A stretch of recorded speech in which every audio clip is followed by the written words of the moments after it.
Welcome to the Don't Call It Small Business Podcast, powered by Foreman and Associates, LLC, a consulting and professional development services firm. I'm your host, Natasha Foreman. Our podcast provides professionals and organizational leaders with helpful advice, tips, and business news that you can use for training, development, strategic realignment, and more. We examine the tough questions and issues impacting our businesses, households, and communities. If you like what you hear and find the content useful, please share us with your inner circle. Now that we've covered that and you've learned a little about us and why we do what we do, let's get to work. Join us for today's episode.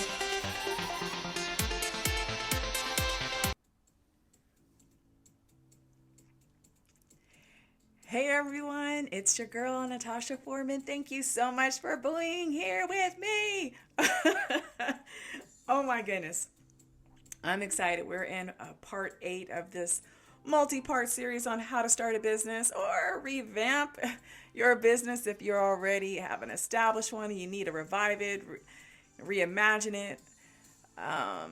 If you are just now listening to this podcast and this series, you're probably like, what are you talking about, lady? And at that point, I'm going to tell you, you need to go back. I think that's back to episode 88 where we started part 1 and navigate your way through. Don't worry. You're not behind. You're right on time. So for the rest of you that are ready to dive in, let's explore. We're going to look at logistics and operation plans, and I'm just going to give you a sneak peek next week, next episode, part 9, we're going to be looking at deeper into supply chain. So put on your hats, y'all, put on those thinking caps, get something to take notes with. I hope you have something refreshing to help with quenching your thirst. I have my iced coffee, so every now and then you may hear me slurp. Don't look, we're all friends here. See, listen, jingle, jingle, there's my iced coffee. All right. So are you guys ready? Let's dive in. We're going to first start off talking about how to create a logistics and operations plan, because a lot of folks really don't know. I'm taking off my glasses.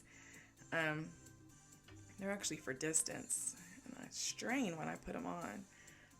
I'm like, why do I have them? I just need to look at my notes and make sure I stay on task.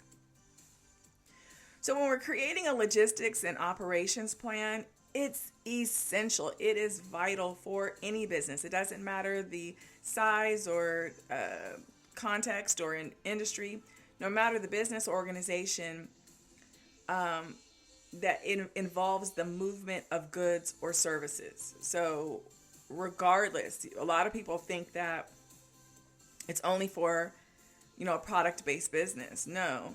Any type of goods or service, you have to make sure that you are logistically and operationally sound. And so having a plan such as this helps ensure that the efficient and effective management of your time and your cost and all of your resources are taken into consideration. So I want to go through some steps on how you can create this type of plan for your business. So first, you would need to do what I have you do for all your plans. You have to define your goals and your objectives. And you do so by clearly outlining what goals and objectives that you have logistically and operationally. And these should align with your overall business goals and strategies. So as we're looking at how that business plan is being built out, right, and you have that as your roadmap, you will throughout the year and throughout the years create strategic plans and tactical plans and operational plans that have different goals and objectives with different timelines and benchmarks associated with them. So you need to be able to understand your business needs and analyzing your business through the lens of, through multiple lenses to then determine what requirements you have specifically as it pertains to logistics and operations. So I want you guys to consider factors like the type of products or services that you offer, your target market, and your distribution channels. And then just like we did for your marketing plan, you're going to be doing a SWOT analysis. You'll be looking at your strengths, weaknesses, opportunities, and threats, but not from a marketing perspective, right? We're going to be analyzing to identify internal and external factors that may impact your logistics and operations. So you see how you can do a SWOT for every area of your business. So you have an overarching one, but your overarching one oftentimes can be backed into or reverse engineered into based off of the other SWOTs that you do departmentally or by project or however you want to look at that. It could be by division, or depending on the size and the way in which you operate your organization. You can see the different types of SWOTs that you need to be able to do. And from that, those then roll into the big mama SWOT, right? It rolls into that overarching organizational assessment of your internal strengths and weaknesses and the external opportunities and threats. So I want to make sure that you really understand that this is not something that you then, oh, well, we have a SWOT already. No. This SWOT is very specific to what is impacting your logistics and operations internally and what external factors are impacting you. The fourth thing is you need to be able to identify key stakeholders. And that is really determining who is involved in all that makes up your logistics and operations, both internally, which can be your employees, the different departments, as well as externally. So that can be your customers, your suppliers, your logistics partners. You have to see through those lenses, all right? You have to understand who's involved, who needs to be involved. And those of you that are really starting your business, I teach a small business management course with Purdue Global, and I know that one of my students had asked for, as we're building into their assignments and projects, is the question had to deal with, well, what if my business is like, it's truly a startup? Do I need to have the various plans or already be mapping out the team that I need to have involved, the stakeholders? And as I explained to the student, as I explained to you, yes. I do the same with my consulting clients through Foreman and Associates. They may not already have certain positions available, but we plan for them. So I have them dream and look futuristically, what do you need in order to achieve the goal that you have? You have a huge goal that's maybe 7-10 years out. Who are you going to need in place in order to achieve that? Because it can't just be done with what you have and who you have right now. In that case, you would be able to have it right now. So clearly you need to have different resources and different stakeholders in place in order to make that happen. And like I said, that could be various partners, external partners that you are strategically aligning with. So we have to do the same when we're looking at our logistics and operations. You'll also need to create a budget that outlines the financial resources that are required to implement your logistics and operations plan. And you'll need to, consider costs for transportation, warehousing, staffing, technology, and more. And I'm going to talk to you about the budget aspect of that in just a little bit, so just hold tight. The sixth thing you need to be able to do is design your supply chain. And that goes based off you really being able to define it.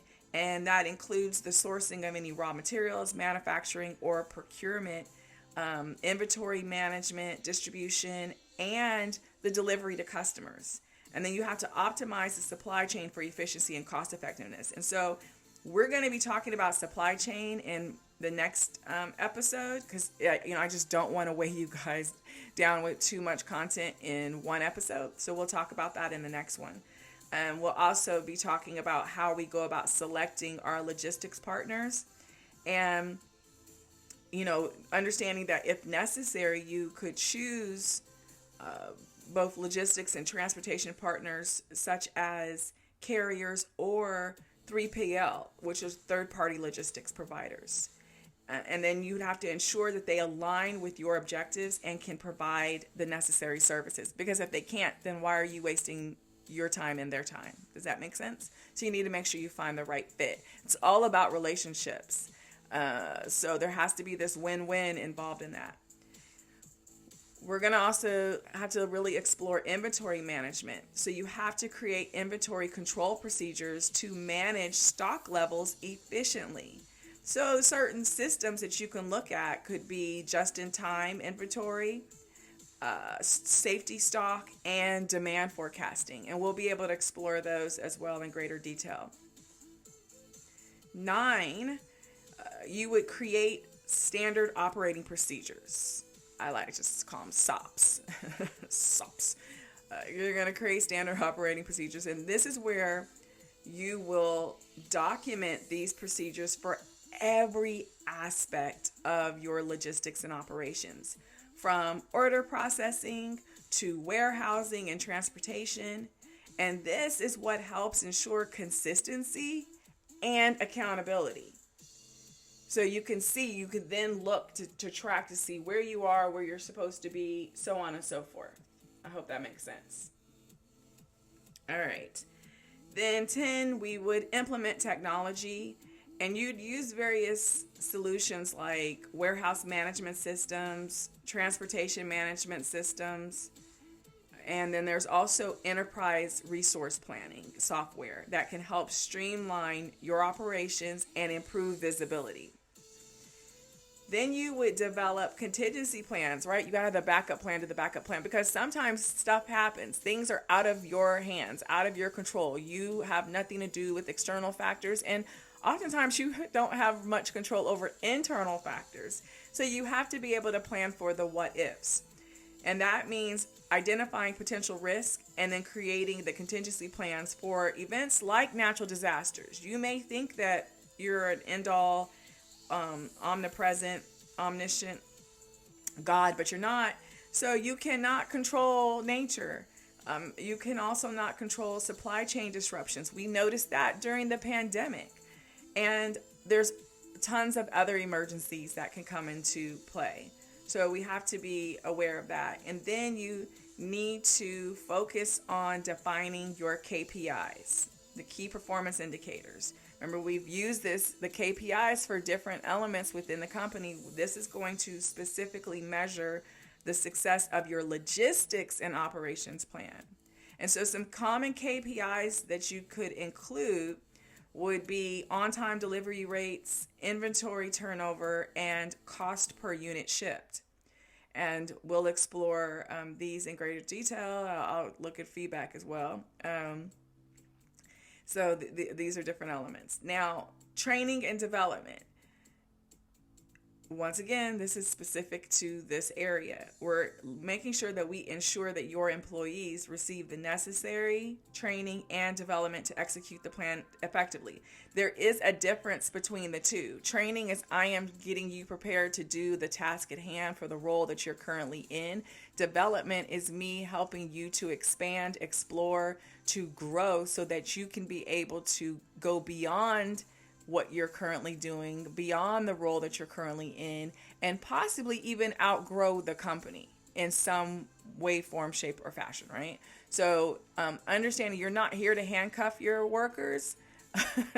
They don't need to be bound to you for the life of the company, but can you help position them for their upward and outward opportunities, but also just within. So that's where the development comes in. You're honing in to make sure that they are well-rounded in more than just the role that they serve for you, but in all ways in which they could best be able to benefit you and your stakeholders. But also when they have to say, sayonara and go somewhere else, it's great that you can also provide an endorsement for them, possibly even open some of those doors of opportunity for them. So don't be selfish in that regard. 14 would be to test and optimize. So before you go full implementation, before you're like, yeah, let's do this, Um, you guys need to conduct some pilot tests and gather feedback. That way you don't blunder with like absolute absurdity, like where everyone's like, "Whoa, you didn't see the writing on the wall." We all will stumble, but let's do some pilot tests, gather some feedback, and use that information to optimize the plan because you literally are. This is all about the moving parts of your organization. It's how it things get from point A to point Z. So don't ignore that. And then, of course, it's about continuous improvement, right? We're looking at how we can establish a culture of continuous improvement. Is rejecting the fear of failure and failing, and the rejecting the notion that we must punish mistakes. I can't stand when people punish someone for a mistake. Unless it was intentional sabotage, intentional, whatever the case may be, if it's a mistake, let's learn from it, let's grow from it, and then let's try not to make that same mistake again. So we have to continuously improve. And this helps when we're regularly reviewing and updating our logistics and operations plan to adapt to the circumstances that are constantly changing around us and to the market conditions that we have no control over.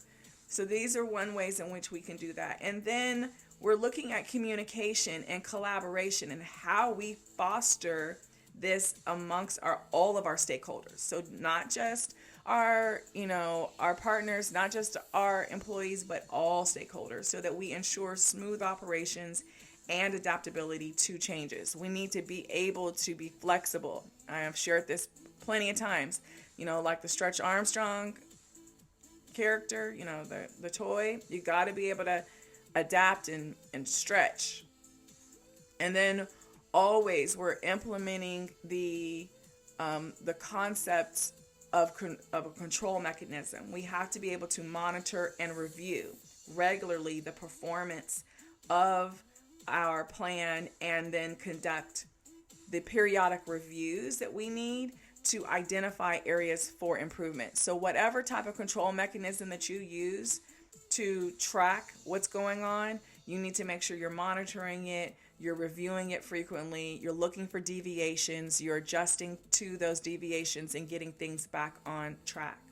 And remember that the specific details of this plan will vary depending on your business type and the industry and the scale of your operations. And you have to then customize your plan to meet your unique needs and goals so that you can, be successful. They're essential for success. Now, I know that some of you may have a question as far as, well, what are some of the goals and objectives that, we could pursue, logistically and operationally in this plan? And so, once again, this will vary depending on the nature of your business, so on and so forth. But some examples that I want to give you, I'll give you a few. Well, several. I'm looking. One would be you can improve efficiency and productivity. So here's what a goal could be for that. The goal could be we want to optimize the use of resources and reduce waste. And your objective would be increase order fulfillment speed by 20% within the next year. Let's say that's what your goal would be. So you see this is now a short-term plan. It's operational. Remember, anything operational is going to always be short-term. Tactical is a mid-range pursuit. Strategic is long-range. All right. A second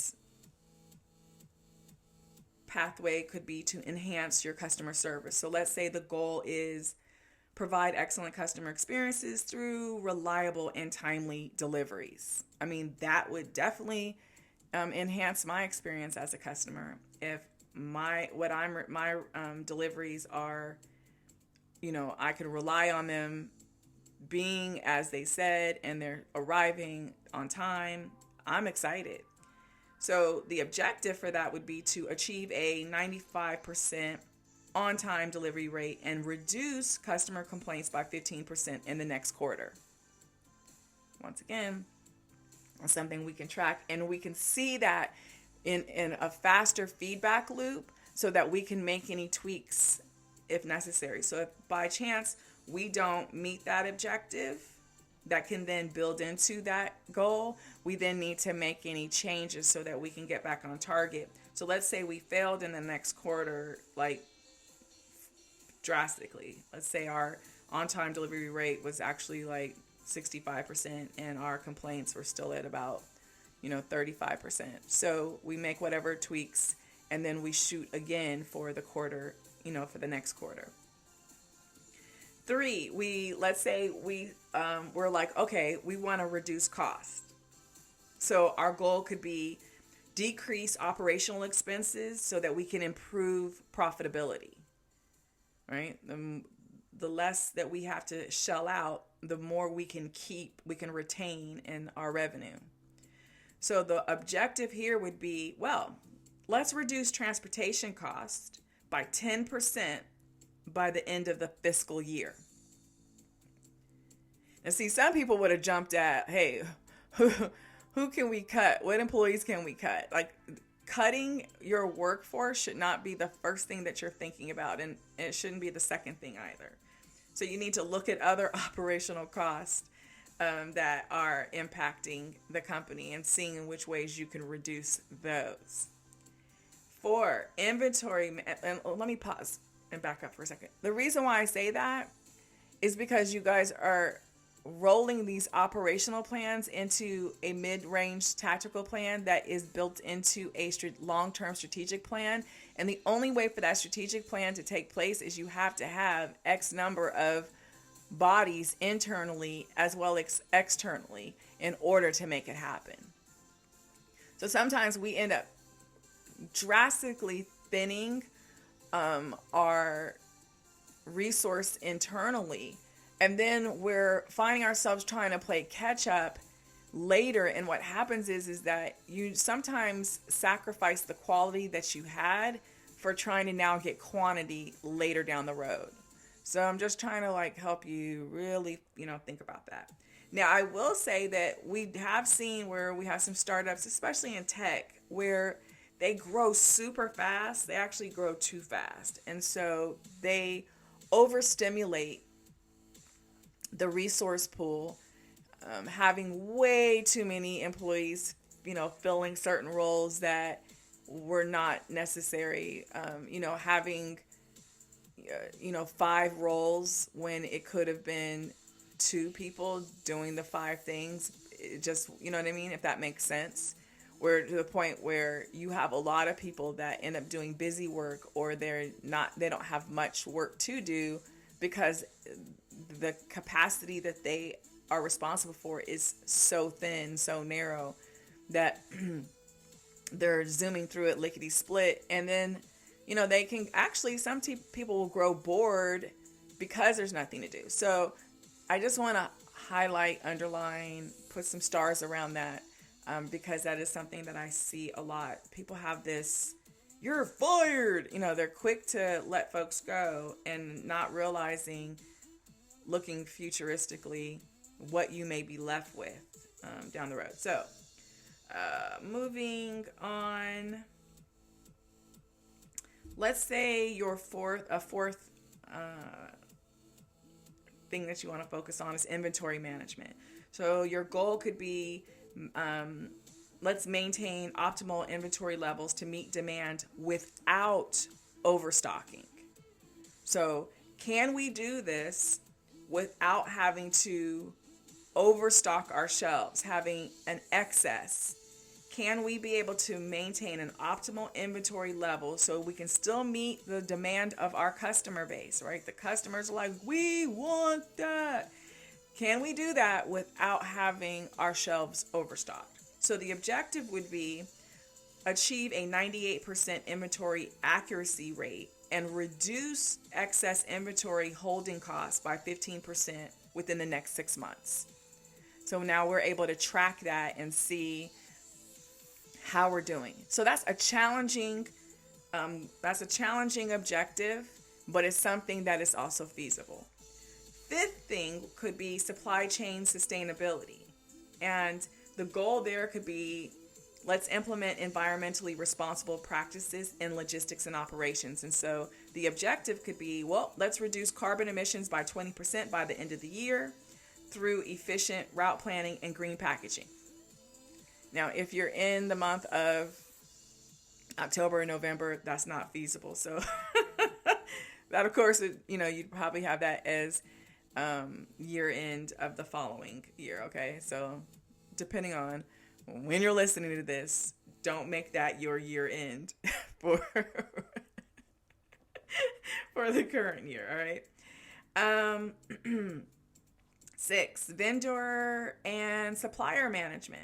So let's say your goal is to establish strong and reliable relationships with your suppliers. As I've always stressed, it's all about relationships. Life is about relationships. Business is nothing but relationships. We're all interconnected, just a big old ball of a bunch of rubber bands together. So your objective would be to increase supplier performance ratings by 15% by the end of the quarter through improved communication and partnership.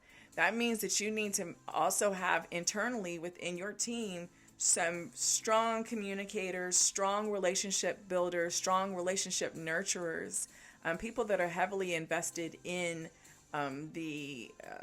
those relationships. Don't send out your duds, because it's like any relationship. No one wants to deal with a dud. 7. Oh, and let me also stress, if you're not good in that area, then you need to find someone that is. If you are not good at being able to connect and to, get into the head and the heart and understand and ask the right questions to find out what the other person needs and wants, and how they hope that you can fulfill these needs and wants. If you don't have that as a strength, as a skill, you need to find someone that does. If not, you're going to always be in a deficit in this area. You'll never have the type of relationships you want to have, whether it's internal or external. So 7 would be risk management. So a goal could be mitigating supply chain risk and disruptions, and an objective would be developing a robust contingency plan and conduct a risk assessment where you'd identify and assess critical vulnerabilities within the next 3 months. 8 would be technology integration. So let's say your goal is implement advanced tech solutions for streamlined operations. The objective would be deploy a new warehouse management system and then achieve a 30% reduction in order processing time within 6 months. All right, so that could be an objective tied to that. When we look at compliance and regulatory adherence, let's say that's something that you want to focus on. Your goal could be, let's ensure compliance with relevant laws and regulations. And what that means is certain things just don't apply to your industry, to your business. So we're going to zoom in on everything that does apply to us. And the objective would be, let's conduct regular audits and achieve 100% compliance with all industry regulations and safety standards. 10 would be, we're looking external in all of our relationships. Now let's look internally. Let's look at employee development and satisfaction.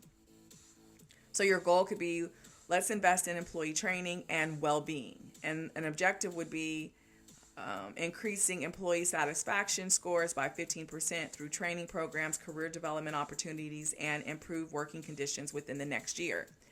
With this, you have to have a vested interest in your team members. If you don't, if you have that mindset that, I'm quick to replace them, you need to get someone else in charge of this, because you are then the problem. You are going to fail in this area. If this is not if you don't see them as the most important thing to your business, either don't pursue it or find someone that can, and they can do so wholeheartedly.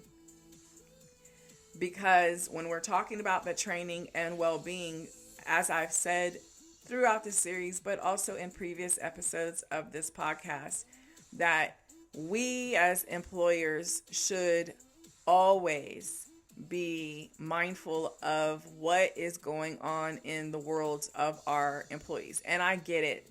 you have 100, 250, 500, 5,000, whatever, 20,000 employees, whatever the case may be. Yes, you may not be able to, have that, touch the heartbeat of each to figure it out, but you can start getting a general consensus, especially because there's so much water cooler talk.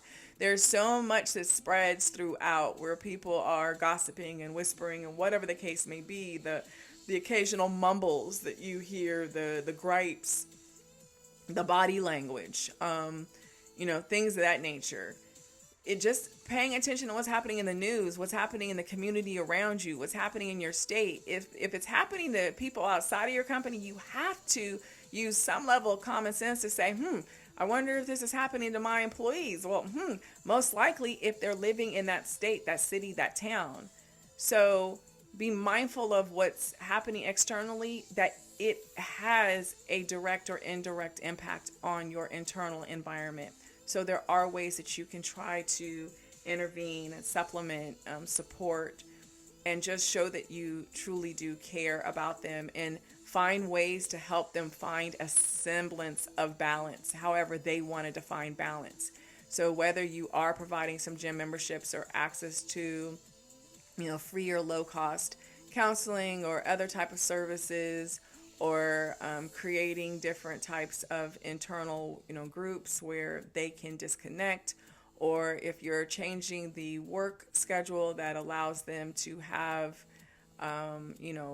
more days off, so they can then be more productive with their days on, or if you're creating scenarios where you are more focused on their cost of living and understanding where there may be a gap between what you're paying them and what they actually need to not just survive, right? Most of us are just surviving.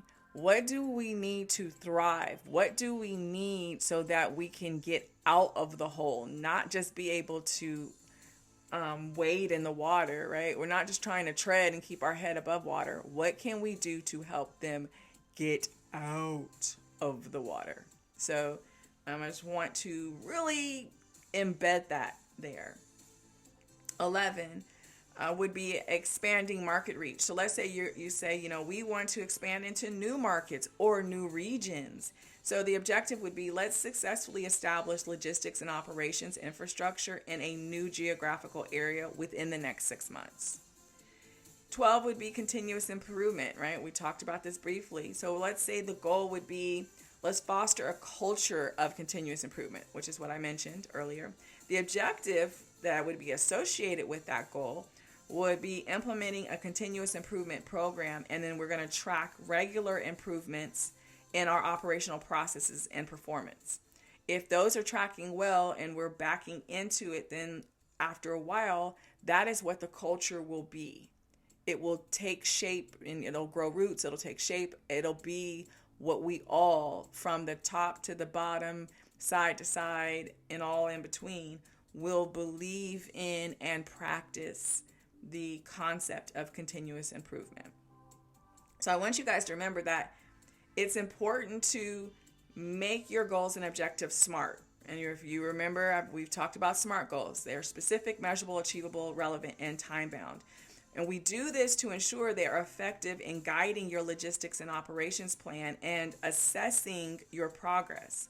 Additionally, you should regularly review and update your goals and objectives to adapt, like I said before, to changing business conditions and opportunities, because something can pop up out of nowhere and you're like, oh, giggity, giggity, right? And you can then dive on that opportunity. So making sure we're doing that. And then someone may have a question as to how do we go about analyzing a business to determine the specific logistics and operations requirements. And so we do this because it's a crucial step in an effective plan. So let's go step by step so that you really understand that process. So first, you have to understand your business model. And I've stressed this plenty of times over the past several weeks. You have to begin by gaining a deep understanding of your business model. So I want you to consider the type of products or services you offer. Once again, your target market, your industry. This should just be something that just ebbs and flows. It should just become part of who you are, where you can just speak on it intelligently without pause, without question. You'll determine whether your business is primarily a manufacturer, distributor, retailer, e-commerce operation, or a combination of these, right? You'll identify your key processes. So that's breaking down your business processes into specific activities and functions. And these could be procurement, manufacturing, warehousing, transportation. It could also be order fulfillment and customer service. Number 3, you would assess your product or service characteristics. So looking at what you offer, you would include the size, weight, fragility, perishability, and shelf life. And then different products may require different handling and storage methods. 4, you would analyze demand patterns. So we're going to be looking historically, and you're going to study any historical and current demand patterns. So what your customers demanded in the way back yonder, and then what they're currently demanding. That way you can understand seasonality and any peaks and fluctuations in their orders.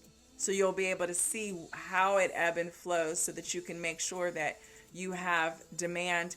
And if by chance one of that goal is to have the demand without overstocking, this is a great way to analyze that data. And this will help in resource planning and inventory management, just as the example I just gave. 5, you would examine your market and customer base. So once again, we're looking back at the target market and we're looking at our already established base, and we're considering factors like their geographical location, order frequency, order size, delivery preferences. And you'll use this information with the understanding that it's going to impact your distribution network and your delivery options. So it's really important. 6, you would evaluate supplier relationships. So, I talked about how we go about strengthening, but you need to be able to see, well, are we good? Is this a love connection, right? So we're looking at the reliability of our suppliers, the lead times, quality control, the geographical locations of our suppliers. And this analysis will inform your procurement and inventory management strategies. So all of that comes into play, and not just the warm fuzzies that you have for each other. 7, we're going to assess our current logistics and operations performance. This is where you identify areas where you are excelling and where there is room for improvement. So I want you to consider metrics like order fulfillment speed, on-time delivery rates, and inventory turnover. 8, you would determine transportation needs and the requirements, right? So this could include the modes of transportation. So this could be trucking, air, sea, rail. You're going to look at the distances and shipping volumes, and you'll consider whether you need local or international transportation options. So all of those factor in. 9, we would analyze warehouse and storage needs. So you would look at those requirements and consider factors like storage capacity, location, handling equipment, and temperature controlled storage if applicable. I remember my parents, my father was in, import export for years. And I remember my mom sharing a story of a cargo that had, I believe it had, I forgot what it was. I don't know if it was poultry or what it was, but there was some kind of delay. And of course the storage that was used was temperature control, but it has a maximum capacity, right, of how long where it's being shipped. And there was some kind of logistic issue, and my mom was sharing about how she ended up having to get on the phone, and she had to chew out this dude because he was having some pushback, and she was like, don't make me come down there. So, these are all the different things that we have to be considerate of when we're looking at warehouse and storage. Something else is consider regulatory and compliance requirements. So what is industry specific? What are some of those regulations? What are the standard safety standards or any compliance requirements that you have to adhere to? Because these can impact your operations and your logistics processes. 11 would be forecast growth and expansion. And so you have to analyze how your logistics and operations requirements may change as your business scales, right? As you're expanding and you're doing this, what starts to shift and what needs to be accounted for? 12, cost analysis. You're going to need to perform one, folks, and you're going to do this to determine the financial resources that are required to support your logistics and operations. So this could include costs for transportation, warehousing, labor, technology, and any other resources that you need. 13, competitive analysis. Yep. We have to do it for marketing, we have to do it in other elements of the business. You have to analyze how your competitors manage their logistics and operations, and then you have to identify the best practices in areas where you can gain a competitive edge. You got to find a leverage point. So you have to be able to study them and see what they're doing well, what they're not doing, too hot at, and what they're miserable and, sulking and just absolutely, a hot mess over. 14, technology and automation.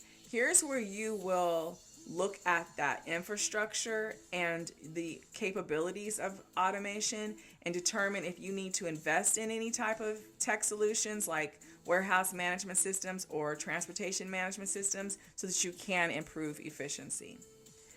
15, risk analysis. You have to identify any potential risk and vulnerabilities. You got to see if you are looking like Swiss cheese or cheddar cheese, like what's going on with your logistics and operations. So that's where you can look at any supply chain disruptions, natural disasters, or any geopolitical issues, and then you would develop contingency plans to address these risks. You have to not only address what's currently happening, but look historically at what has happened in the past and how companies or how your industry adjusted or failed to adjust, but then also futuristically consider what could potentially happen. Looking at current, you can then see what is happening around the world. How could we be impacted? You're not being negative, you're just being strategic, and you're being prepared and responsible. And last but not least of this would be environmental and sustainability considerations. So if this is a priority to you, you would assess how your logistics and operations can minimize the impact that you have environmentally. And that could be reducing carbon emissions or using sustainable packaging, which I provided those examples earlier. But I just want to stress that by systematically analyzing these factors, you'll be better equipped to determine the specific logistics and operations requirements for your business. And then this information will serve as a solid foundation for developing an effective logistics and operations plan that will then align with your business objectives and your needs that all roll back into and solidify your ultimate big mama business plan, right? Now, since I talked about budget, let's go ahead and get into budget. I want to explain about how you go about developing a budget that's going to be tied to those financial resources that you need to implement your logistics and operation plan, because it's a critical step in ensuring that you have the necessary resources, right? So let's go through that. The first thing you need to do, as always, we have to gather information, right? So you have to collect all relevant data and information that you need to estimate the costs that are associated with your plan. So this could include the historical financial data, supplier quotes, employee compensation details, and anything that's relevant, any other relevant documents. 2, you need to identify cost categories. So you break down your logistics and operations plan into cost categories. So some common categories could be transportation, warehousing, tech, that's technology, labor, inventory, equipment, and contingency planning. Yes, we're actually putting that as a category. You would customize these categories based on your specific requirements. 3, we would estimate costs for each category. So we would look at those expenses associated with your plan and then use a combination of historical data, quotes from your suppliers, industry benchmarks, and you have to understand, you have to be as detailed as possible. You need to really, really, really, really, really flush this out. Get everything out on the table. Be very real and honest with yourself. Don't try to hide it, mask it. Don't try to sugarcoat it, tap dance around it. Your business needs you to be open, honest, and transparent with yourself and with all your team members. So make sure you have that very clear. 4, we're looking at labor cost. So you need to include your salaries, wages, benefits, and any additional labor-related expenses, and then consider the number of employees required and their respective roles. As I mentioned earlier, remember I said that we see these big ballooned startup tech companies that oftentimes flood their operations with workers, and the thing is that they're really not considering who is required for what is needed now and in the future. And oftentimes what it is because they're seeing the pile of money that's within arm's reach or right in front of them, and the desire to spend it becomes so intoxicating. But it does not ever consider the what ifs.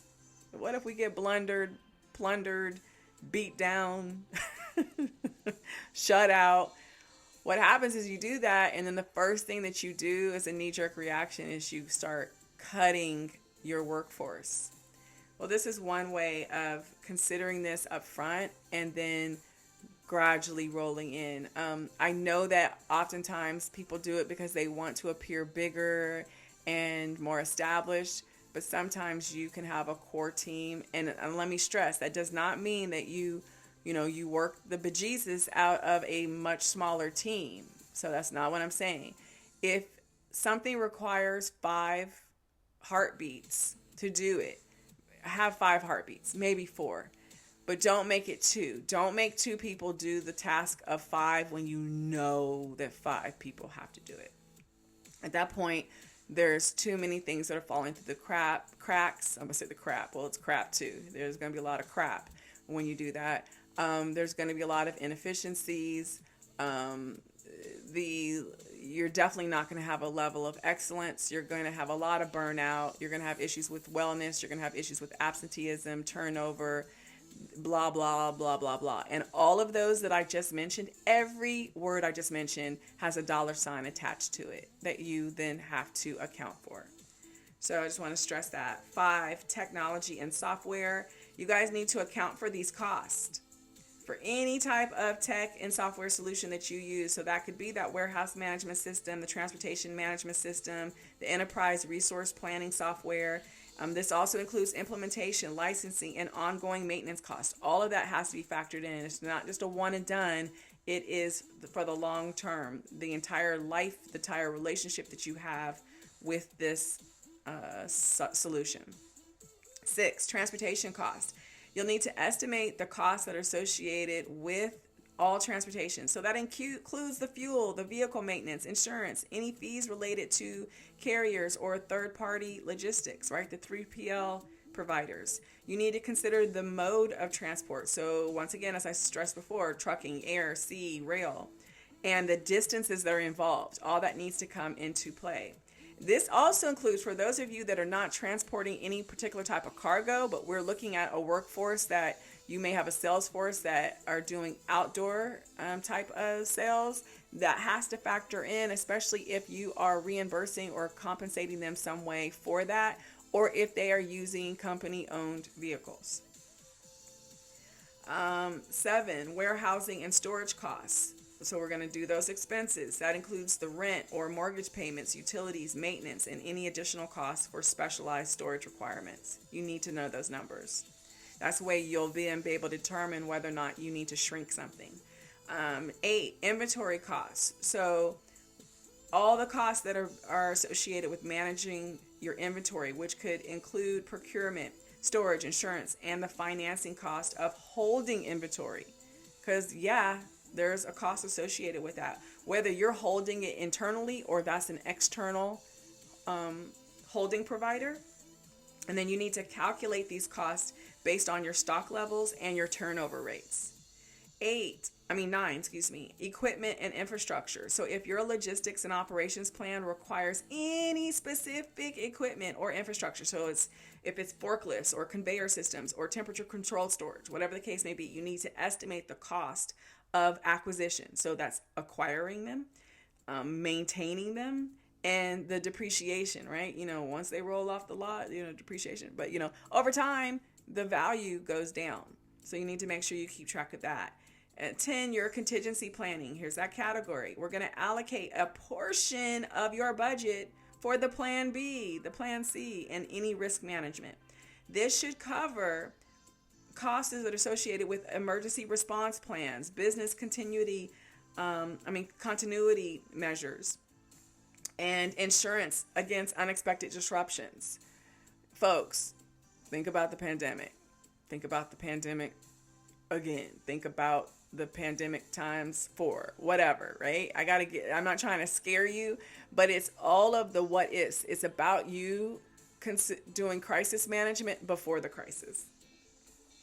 11, regulatory compliance. So this is where we're going to factor in cost that we need to ensure that we're compliant with industry-specific regulations and safety standards. So this may be any certification fees, inspections, and compliance training for you and your team members. 12, sustainability initiatives. So if this is a priority for you, you need to budget for those expenses, and that's anything that's related to environmental efforts, and that could be green packaging, energy efficient technologies, carbon footprint reduction initiatives, so on and so forth. 13, allocate resources for growth.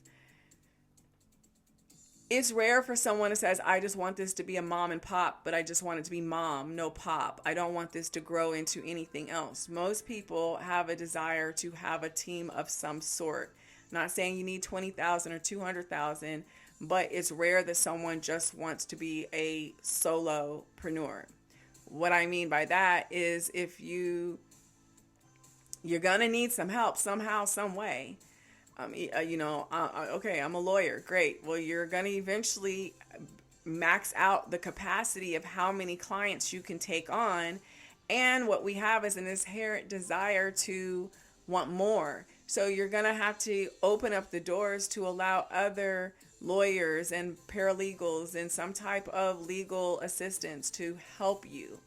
There's impossible for you to be a lawyer and you're doing all of the research. And trust me, I say this from experience because I have done so much work for law firms over the years. And my ability to be research queen has saved them plenty of time and money and headaches. So you have to be able to have someone internally or someone that you can trust that you can outsource. And certain things cannot be outsourced when I'm referring to in the legal environment. So just saying that. So making sure that when you're allocating resources for growth, you have to understand that you're going to also need to expand your logistics and operations to meet increased demand or to enter new markets. It's just an is. All right, so don't boo-hoo and have a temper tantrum. The more you grow, the more you have to readjust and reallocate for that growth. 14 would be monitoring and reporting. We talked about this when we're looking at the control mechanism.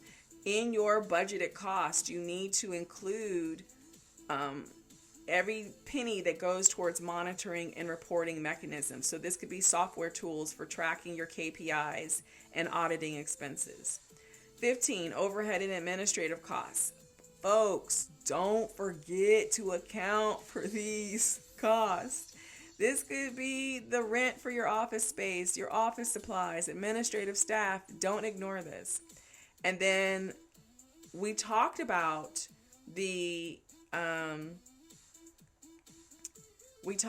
contingency planning, right? That was number 10, but I want you to also factor in building in contingency. So it's a good practice to add a contingency buffer to your budget. to account for unexpected expenses or cost overruns. So a common contingency percentage is around 10% of the total budget. So you already know what you have in, but then you need to make sure that you put a buffer in there. Just because you may, you may get chin checked. So that 10% of your total budget is a great little buffer to have.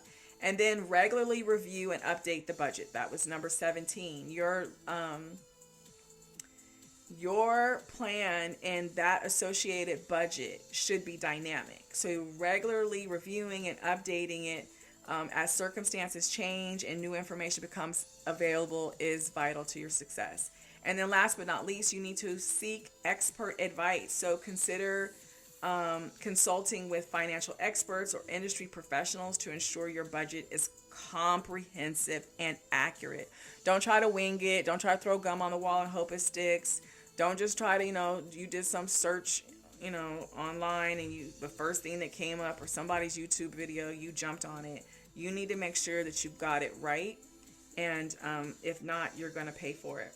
So once you guys have developed your budget, it becomes a crucial tool for financial planning, tracking, and control. I want you to regularly compare your actual expenses to the budget to monitor your financial performance and then make adjustments and tweaks as necessary to stay on track and to meet your logistics and operations objectives.